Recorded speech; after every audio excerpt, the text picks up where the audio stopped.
Hi everyone, welcome to back V2 ma'am classes. आज हम इस वीडियो में डिस्कस करने वाले हैं डियर कुछ इम्पॉर्टेंट ही लेकर आए हैं। और किन्हीं का कमेंट आया था किसी स्टूडेंट्स की कि मैम को एक बुक रिकमेंड कर दिया जाए। तो डियर यहाँ पे मैं बताना चाहूँगी कि AIIMS post BSc nursing exam के लिए या फिर आपका नर्सिंग ऑफिसर की जो वैकेंसियाँ आती हैं उनके एग्ज़ाम के लिए कोई एक बुक स्पेसिफिक नहीं होगा डियर। किसी एक बुक से आप प्रिपरेशन करके जाएँ और आपकी सेलेक्शंस हो जाए, ये कदापि नहीं।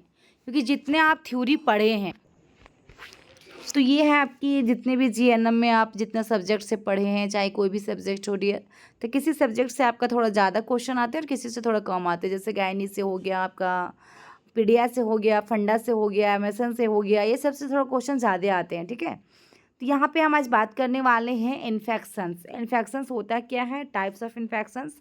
बोथ लैंग्वेज में है डियर, क्योंकि आपकी एग्ज़ाम भी शायद बोथ लैंग्वेज में ही होगा। बट जो भी है जिस लैंग्वेज में हो, लेकिन यहाँ पे हिंदी और इंग्लिश दोनों लैंग्वेज में दिया गया है इस बुक्स में। ये बुक मेरे पास है, अलग अलग तरह के बुक है डियर। जिस जगह से मेरे को लग रहा है कि क्वेश्चन पूछे जाएंगे एग्जाम में, वो मैं आप लोग को उठा के छोटा छोटा क्लिप करके मैं अपलोड कर दे रही हूँ, ताकि आप लोग एग्ज़ाम से पहले एक बार ज़रूर देख लें। और आपके एग्ज़ाम में जब भी एग्ज़ाम में बैठो तो आपके क्वेश्चंस भी ये सारे मिले जो थ्योरी से आपने पढ़ा हो।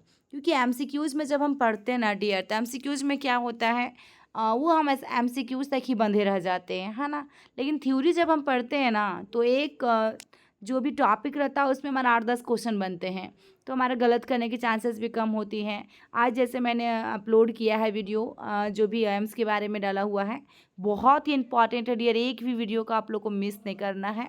आज ही एक लड़की का कमेंट आया कि मैम सिर्फ और सिर्फ आपके यूट्यूब चैनल से मैंने 180 मार्क्स लाया है ABBMU में, जो आपकी यूपी में एग्ज़ाम हुई थी डियर, अटल बिहारी वाजपेयी की।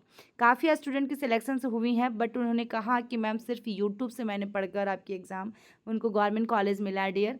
तो कहीं ना कहीं उन्होंने मेहनत किया, कहीं ना कहीं मेरे बात को फॉलो किया, वीडियो के एंड तक बना रहा या बनी रही जो भी।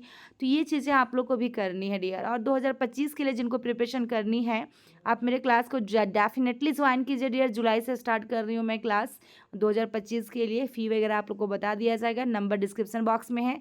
साथ में डियर टेलीग्राम चैनल का लिंक आपको दे दिया जाएगा, उसमें ज़रूर ज्वाइन कीजिए। जितनी भी क्लासेस वगैरह दी जाएंगी सारे PDF आपको मिलते जाएंगे, तो वहाँ से आपको ये फ़ायदे होंगे डियर कि PDF भी रहेगा, तो आप नोट्स वगैरह अच्छे से बना सकते हैं। तो आइए हम स्टार्ट करते हैं डियर, देर ना करते हुए। चाहे किसी भी स्टेट में एग्ज़ाम है, चाहे नर्सिंग ऑफिसर की हो या फिर आपके ये post basic BSc MSc nursing entrance की हो, तो सबके लिए इंपॉर्टेंट है dear.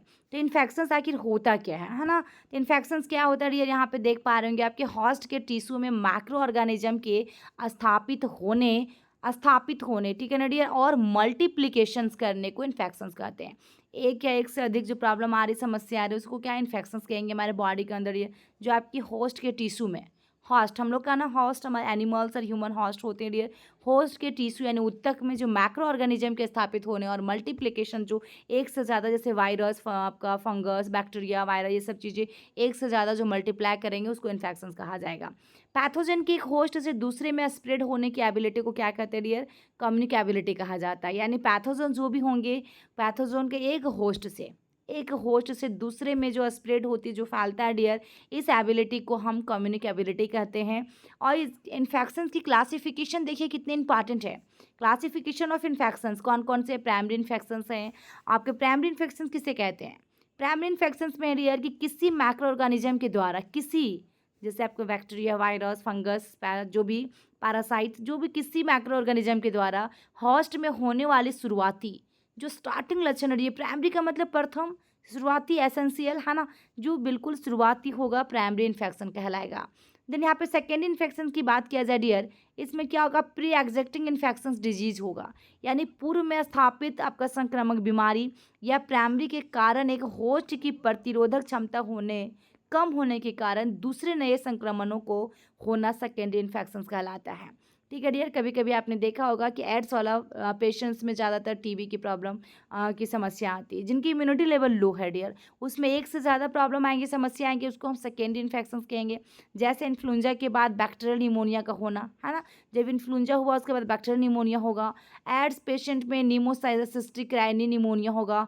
Most common opportunistic infection in AIDS का होना। ठीक है, देन आपका अप्रोचनेटिक इन्फेक्शंस की बात करेंगे। ये कौन सी इन्फेक्शंस होता है, तो यहाँ पे देखिएगा डियर, एक डिफेक्टिव इम्यून सिस्टम के कारण होने वाला कोई भी इन्फेक्शंस, डिफेक्टिव इम्यून सिस्टम यानी कि हमारे इम्यून सिस्टम लो होने के कारण, कम होने के कारण जो भी इन्फेक्शंस होगा डियर, अप्रोचनेटिक इन्फेक्शंस के अंदर जाएगा। जैसे कि अप्रोचनेटिक इन्फेक्शंस में क्या दिया कि एड्स मरीज में कॉमन होते हैं, जैसे हर्पिक सिम्प्लेक्स होगा, टॉक्सोप्लाज्मोसिस एंड ट्यूबरकुलोसिस, एग्जाम्पल याद रखिएगा डियर, किसके अंदर में, अप्रोचनेटिक आपका इन्फेक्शंस के अंदर में, अप्रोचनेटिक इन्फेक्शंस के अंदर।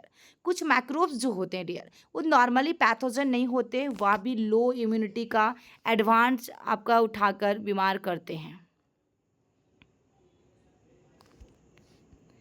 ठीक है डियर, तो ये होंगे आपका। देन उसके बाद हम बात करेंगे डियर, देखिएगा इसमें क्या है आपका, नोजोकोमियल इन्फेक्शंस वाला क्वेश्चन आए हुए हैं इस बार।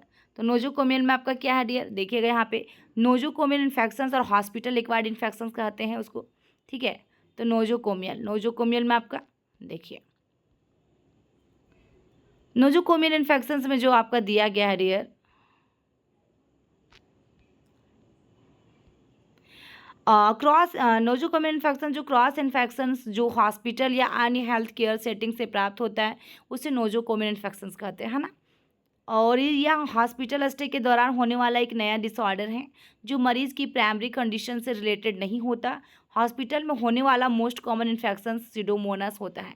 हॉस्पिटल में जो मोस्ट कॉमन इन्फेक्शंस होगा डियर, कौन सा होगा, सीडोमोनास होगा। देख लीजिए, याद रखिएगा, इसको ये आ सकता है एग्जाम में। ठीक है, लेकिन नोजोकोमियल इन्फेक्शन को हम हॉस्पिटल एक्वायर्ड इन्फेक्शंस भी कहते हैं, ये भी इंपॉर्टेंट है डियर। नेक्स्ट हम बात करेंगे फोकल इन्फेक्शन। फोकल में क्या होता है डियर, देखिएगा यहाँ पे कि एक ऐसा इन्फेक्शन जो लोकलाइज साइट्स जैसे अपेंडिसाइटिस हो गया, टॉन्सिलाइटिस हो गया पर होता है, लेकिन मैनिफेस्टेशन से उसका जनरलाइज दिखता है और उसे फोकल इन्फेक्शंस कहते हैं। ठीक है, मैनिफेस्टेशन क्या हो रहा है डियर, जनरलाइज इसमें दिखता है। ठीक है ना, जैसे टॉन्सिलाइटिस में क्या होगा, टॉन्सिल्स में स्वेलिंग वगैरह आएगा डियर, है ना, inflammation of the tonsils. Appendicitis में इन्फ्लामेशन ऑफ द अपेंडिक्स। ठीक है, तो ये आपकी फोकल इन्फेक्शंस हो गया। लैट्रोजेनिक इन्फेक्शन है या फिर फिजिशियन एक्वायर्ड इन्फेक्शंस किसे कहेंगे, तो सर्जन या फिजिशियन की एक्टिविटीज़ के द्वारा, जो भी सर्जन डॉक्टर हैं और फिजिशियंस हैं उनकी एक्टिविटीज़ के द्वारा पेशेंट में होने वाले संक्रमण को आइट्रोजेनिक इन्फेक्शंस कहते हैं। ये वाला क्वेश्चन आया हुआ डियर एग्जाम में, भी हमें में, ये आपका नोजोकोमियल वाला भी आया उत्तराखंड में और आपका ये भी आया हुआ है। नेक्स्ट हम क्रॉस इन्फेक्शंस की बात करेंगे। क्रॉस इन्फेक्शंस क्या है डियर, एक मरीज के किसी अन्य नॉन इन्फेक्शन डिजीज़ के ग्रसित होने के कारण उस दौरान उसे किसी बाहरी सोर्सेज से होने वाले इन्फेक्शंस को क्रॉस इन्फेक्शंस कहते हैं, यानी कि एक दूसरे से डियर क्रॉस मैचिंग, है ना, जैसे बर्न पेशेंट में इन्फेक्शंस होना। ओके, सब क्लिनिकल इन्फेक्शंस किसे कहेंगे डियर, बिना क्लिनिकल मैनिफेस्टेशन के इन्फेक्शन होने को सब क्लिनिकल इन्फेक्शंस कहते हैं। बिना किसी सिम्टम्स के इन्फेक्शंस होने को सब क्लिनिकल इन्फेक्शंस कहा जाता है। यह अत्यधिक घातक इन्फेक्शंस होता है क्योंकि इस दौरान इन्फेक्टिविटी अत्यधिक व हाइडन हो जाती है। जो भी क्या होता है इस दौरान में डियर, इन्फेक्टिविटी अत्यधिक व हाइडन हो जाती है, या तो छिप जाएंगी या तो बहुत ज़्यादा हो जाएंगी। अब इसकी इन्फेक्शन की सोर्सेज क्या है, स्रोत क्या है डियर, तो सोर्सेज ऑफ इन्फेक्शंस क्या होता है, जब हमारे इंसान में, ह्यूमन में इन्फेक्शन होने के स्रोतों में एक केस या कैरियर के रूप में आदमी स्वयं यानी कि एनिमल्स, दैट इज़ कॉल्ड जीनोसिस, जिसमें एग्जाम्पल में रैबीज, लेशमनियासिस, एटिस।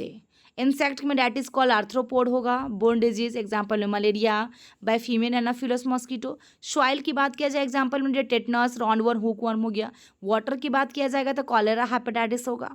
फूड की बात किया जाएगा तो फूड पॉइजनिंग और टाइफाइड होते हैं। ये सोर्सेस इन्फेक्शन है डियर, उसकी स्रोत है इन्फेक्शन की फैलने की। मैथड ऑफ इन्फेक्शन ट्रांसमिशन, जैसे कॉन्टेक्ट से आपका dear HIV, STD, ringworm. Congenital से आपका सिफिलिस, रूबेला है। इंसेक्ट में आपका मलेरिया, टाइफाइड है। इनहेलेशन में आपका TB, मिजल्स, मम्स, इन्फ्लुएंजा है। ओके, तो ये सब इंपॉर्टेंट है डियर। नेक्स्ट हम बात करेंगे इम्यूनिटी का। पैथोजेनिक एजेंट के विपरीत बॉडी के रेजिस्टेंस का होना इम्यूनिटी कहलाती है। इम्यूनिटी से क्वेश्चन तो पक्का है डियर, आएंगे ही आएंगे। तो पैथोजेनिक एजेंट के विपरीत, बिल्कुल जस्ट अपोजिट, बॉडी की रेजिस्टेंट का होना इम्यूनिटी कहलाती है। Types of immunity dear, innate immunity, जो कि आपका no need of prior contact to antigen, no need of prior, पहले से आपको एंटीजन के कॉन्टैक्ट की कोई ज़रूरत नहीं है इसमें। या शरीर के इन्फेक्शन से लड़ने की इनबोर्न क्षमता होती है, जो वंशानुगत रूप से एक पीढ़ी से दूसरी पीढ़ी में ट्रांसमिट भी होता है, एक जनरेशन से दूसरे जनरेशन में ट्रांसमिट होगा। या immunity epithelial surface, cellular factor तथा ह्यूमरल फैक्टर के द्वारा प्रदान की जाती है। Very very important. Acquired immunity में क्या है डियर, ये वह इम्यूनिटी जो एक व्यक्ति के जीवन काल में अर्जित होती है एक्वायर्ड इम्यूनिटी कहलाती है। यह 2 प्रकार की होती हैं, जैसे एक्टिव एक्वायर्ड इम्यूनिटी और एक आपकी है आपका एक्टिव एक्वायर्ड इम्यूनिटी, एक पैसिव एक्वायर्ड इम्यूनिटी। एक्टिव के अंदर में क्या है डियर, यह इम्यूनिटी रेजिस्टेंस जिसको होस्ट बॉडी के एंटीजन स्टिमुलेशन होने से होस्ट के स्वयं के शरीर द्वारा बनाई जाती है। होस्ट के जो होस्ट होते हैं जो खुद की आपकी बॉडी के द्वारा बनाई जाएंगी। एक्टिव एक्वायर्ड इम्यूनिटी 2 प्रकार के होते हैं, जैसे नेचुरल एक्टिव होता है और आर्टिफिशियल एक्टिव होता है। नेचुरल के अंदर में क्या है डियर कि यह इम्यूनिटी बॉडी में एक नेचुरल इन्फेक्शन होने के कारण बनती है, जैसे टाइफॉइड, मिजल्स, चिकन पॉक्स के इन्फेक्शन एजेंट से शरीर में नेचुरल इन्फेक्शन होने के बाद इनके आपका विपरीत इम्यूनिटी का बनना। आर्टिफिशियल का मतलब आर्टिफिशियल है डियर, इम्यूनिटी कृत्रिम रूप से वैक्सीनेशन लाइव जैसे लाइव किल्ड या टॉक्सॉइड वैक्सीन द्वारा उत्पन्न की जाती है, जैसे ओपीवी, बीसीजी और पोलियो और आपकी टीबी के विपरीत इम्यूनिटी का डेवलपमेंट करना। पैसिव एक्वायर्ड इम्यूनिटी में क्या होता है, पैसिव में आपका पैसिव इम्यूनिटी में बॉडी सेल्स का एंटीबॉडीज बनाने में एक्टिव पार्ट नहीं होता है, जबकि इसमें दूसरे सजीव द्वारा तैयार या रेडीमेड एंटीबॉडीज द्वारा व्यक्ति को इम्यूनाइज किया जाता है। ये खुद से नहीं होता डियर, इसको रेडीमेड तैयार किया जाता है, ठीक है। या इम्यूनिटी बिना आपका इम्यूनोलॉजिकल मेमोरी के अस्थायी तथा कम प्रभावशाली प्रोटेक्शन देती है। पैसिव एक्वायर्ड इम्यूनिटी 2 प्रकार की होती है, एक कम प्रभावशाली होगा डियर, थोड़ा लेस इफेक्टिव होगा और प्रोटेक्शन जो देगा। नेचुरल पैसिव इम्यूनिटी होगा और आर्टिफिशियल पैसिव इम्यूनिटी होगा। नेचुरल के अंदर में प्लेसेंटा जैसे आईजीजी क्रॉस प्लेसेंटा करेगा, मदर के मिल्क या क्लोस्ट्रम आईजी ये होता है, मदर से फीटस में एंटीबॉडीज़ का ट्रांसमिशन होना, ऐसे होगा डियर, ठीक है। आर्टिफिशियल पैसिव इम्यूनिटी में क्या होगा कि यह इम्यूनिटी होस्ट में रेडीमेड एंटीबॉडीज़ का इंजेक्शन देकर पैदा की जाती है, जैसे एटीएस एंटी टेटनस सीरम कहा जाता है। डिप्थेरिया एंटीटॉक्सिन तथा आपका मिस्थेरिया ग्रेविस में यूज होने वाले IVIG, ठीक है ना, जिसे इंट्रावेनस इम्यून ग्लोब्यूलिन कहते हैं। यह इम्यूनिटी केवल 10 दिन के लिए इफेक्टिव होती है बस। तो देखिए डियर ये सब इंपॉर्टेंट है, सारा एग्जाम्पल जो दिया हुआ है। नेक्स्ट हम बात करेंगे डियर यहाँ पे classification of immunity based on development and cell involvement. Cell की इन्वॉल्वमेंट या इम्यूनिटी के डेवलपमेंट के आधार पर एक्वायर्ड इम्यूनिटी के 2 प्रकारों में डिवाइड करते हैं, सेलुलर इम्यूनिटी और सेल मेडिएटेड इम्यूनिटी डियर, और दूसरा में ह्यूमरल इम्यूनिटी और बीटा सेल इम्यूनिटी। तो सेलुलर इम्यूनिटी और सेल मेडिएटेड इम्यूनिटी के अंदर क्या होता है, इस इम्यूनिटी का टी लिम्फोसाइट में डेवलपमेंट होता है। किस में होता है डियर, टी लिम्फोसाइट में डेवलपमेंट होती है। और ह्यूमरल इम्यूनिटी और बीटा सेल इम्यूनिटी में क्या है डियर, यह इम्यूनिटी बीटा लिम्फोसाइट से बनने वाला हीमोग्लोबिन से डेवलप होता है। बीटा लिम्फोसाइट से उत्पन्न प्लाज्मा सेल से 5 प्रकार की एंटीबॉडीज इम्यूनोग्लोबिन बनाया जाता है इसमें, जैसे आपका IgA, IgD, IgE, IgM, IgG का निर्माण होता है किसमें, ह्यूमरल इम्यूनिटी यानी बीटा सेल इम्यूनिटी में। तो ये थी डियर आज की क्लासेस जो कि शॉर्ट में है डियर, शॉर्ट नोट्स में। तो आप लोग को सच में हेल्पफुल होगा डियर, तो ज़रूर आप लोग कमेंट बॉक्स में कमेंट कीजिएगा, क्योंकि ये सारे जो पॉइंट मैं छोटी छोटी क्लिप में दे रही हूँ डियर बहुत ही बेहतरीन है, बहुत ही इंपॉर्टेंट है आपके लिए। भले ही दोनों लैंग्वेज में था आज, तो आई होप कि मेरी वीडियो आपको पसंद आई हो। तो लाइक शेयर सब्सक्राइब चैनल को जरूर करें और कमेंट बॉक्स में कमेंट प्यारा सा जरूर करें। Thank you so much dear. फिर मिलते हैं नेक्स्ट वीडियो में, तब तक के लिए बाय बाय।